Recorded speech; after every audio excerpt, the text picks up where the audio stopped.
houve uma reoxigenação, uma remodelação nesses programas de desenvolvimento humano e de desenvolvimento corporativo. E aí novas metodologias surgiram em um pouco período de tempo, né, para a gente integrar as pessoas mesmo à distância. Então, esse profissional de gestão de pessoas, do RH estratégico, ele tem que se utilizar dessa psicologia, desse estudo psicológico, as ferramentas que cabe a cada um desses estudos, e acessar as pessoas dentro das empresas, dos seus negócios, para que elas realmente alavanquem cada vez mais as suas performances individuais. Então, é uma das nossas missões, né? Ou seja, tem muitas, né? Para um profissional hoje que está nessa área. Mas, acima de tudo, a gente coloca o ser humano no centro, no universo maior que é a empresa, mas no centro desse universo. A gente não pode, em nenhum momento, tirar o olhar dele. Nós, como profissionais da área humanista. E a gente precisa provê-los com essas ferramentas, com esses processos, com algumas técnicas. A gente vai falar um pouquinho aqui das técnicas que permeiam essa evolução humana, entre elas o coaching, o mentoring, né, algumas ferramentas de assessment, mas todas com cunho psicológico. E não somente do direito de uso do psicólogo, mas também daquelas pessoas que estão num viés de se revisarem, né, com relação à sua maturidade profissional, aos seus conhecimentos, e que querem realmente se ancorar nessa área, então, de evolução progressista, né, que é a área do ser humano dentro das empresas, né, então, uma área que envolve todos nós, uma área que realmente ela tem que ser reconsiderada, reposicionada a cada momento, porque se nós formos entender, né, bem profundamente esse cenário de vida atual, a gente vai entender que as pessoas, dentro e fora das corporações, elas estão muito sensíveis. É um momento muito que se fala, gente, no mercado de inteligência emocional, a nossa famosa IE.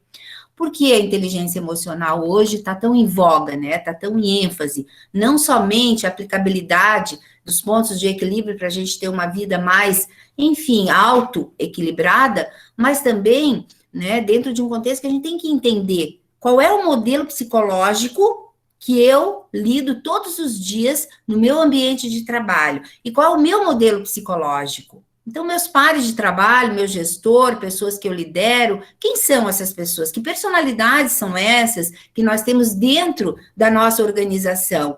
E como eu faço para ter um convívio saudável com essas distintas personalidades? Porque a gente tem que entender que somos ímpares, ninguém é igual a ninguém, todos nós temos um DNA próprio, né?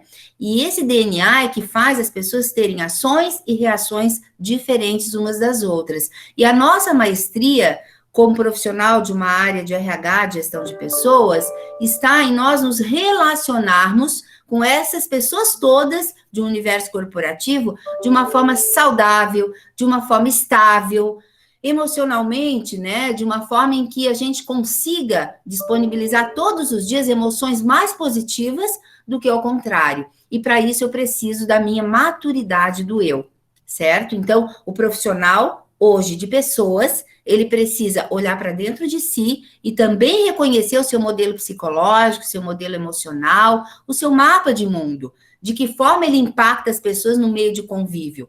Se é uma pessoa que impacta positivamente a maior parte de quem convive com ela, ou se é uma pessoa que age ao contrário. Então, a gente, se entendendo, buscando esse autoentendimento, esse autoconhecimento, a gente entra em cena todos os dias na nossa organização de uma forma mais madura, mais refinada, mais evoluída em aspectos intelectuais, em aspectos relacionais, sociais e até mesmo profissionais, que envolvem aí uma série de competências e atitudes que a gente precisa entregar por conta até de um cargo que a gente ocupa e que tem as suas obrigações, né? Principalmente as obrigações socioempresariais. Então, a gente consegue entender sobre o nosso mundo de competências, olhando primeiramente para dentro de nós. E todo esse tema, gente, está dentro deste contexto de psicologia corporativa. É como se a gente tivesse um grande guarda-chuva chamado lá psicologia corporativa ou organizacional, e dentro desse guarda-chuva nós tivéssemos as pessoas com essas bagagens de mão, cada uma com o seu modelo individual de ser, e cada uma se relacionando de uma forma com a outra. Então, quando a gente está maduro com relação ao nosso eu, quando a gente se conhece, sabe sobre os nossos pontos fortes, sobre os nossos talentos, sobre as nossas habilidades, e sabe também sobre as nossas fraquezas, né? Sobre as nossas fragilidades, e procura ações para essa evolução individual, a gente tem mais preparo para assumir com senioridade uma carreira, por exemplo, nessa linha corporativa de psicologia, de humanismo, né, de gestão de gente, de gestão de talentos, fazendo sempre esse enfoque, né, o desenvolvimento das habilidades que são continuados, todos esses desenvolvimentos.